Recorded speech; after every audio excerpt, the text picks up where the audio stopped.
back from her and searched it, and she filed a complaint. And the IPR and Internal Affairs did investigations around the search of the backpack, which we found out in policy, I should add, and a couple other things, but they never investigated whether the initial approach, whether looking for somebody who looked one way, was a different gender, a different height, and a different was inappropriate. And to me, it's a form of racial profiling. So, oh, well, it's a person of color, that's good, right?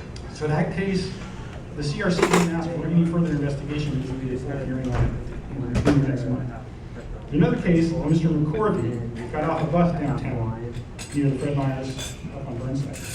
He walked across the street talking to a woman that he said he didn't know. An officer approached him and said, hey, what's going on? You pimping? Is that one of your girls? He said, and through something led to the officer searching Mr. McCorvey, found a medical marijuana pipe. He said, oh, is this to smoke crack? And at some point, the officer made a remark about the fact that Mr. McCorvey lived in public housing. So Mr. McCorvey filed a complaint about racial profiling and about the seizure of his medical marijuana pipe, rudeness, and a couple other things. IPR turned over to Internal Affairs most of the allegations, other than the racial profiling allegations, saying they didn't think they could prove it on one hand, and on the other hand, that they asked him repeatedly, what about this was racial profiling? And in my mind, I'm saying, you mean other than accusing a person of being a pimp, saying the person they were as a prostitute, saying that their marijuana pipe was a crack pipe, and saying something about their public housing, other than those stereotypes would apply to this matter, what was racial profiling about?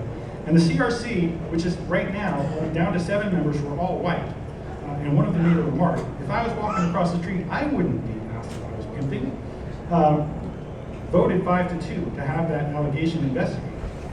And the IPR said, not only will we not investigate it, we don't think you have the right to ask us to investigate. So we have these disparities, these disparate numbers.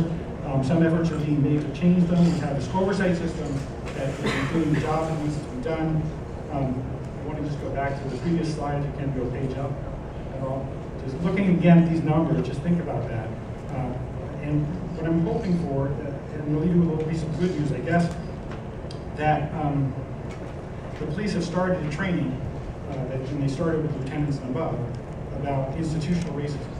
And at this point, it's intended to make it so that officers of color inside the Bureau are better understood by their fellow officers. We're hoping to see that expand out onto the street, and that officers will take that in mind, and there will be less racial profiling, and I'm hoping to see these numbers change over the next few years. So thank you very much.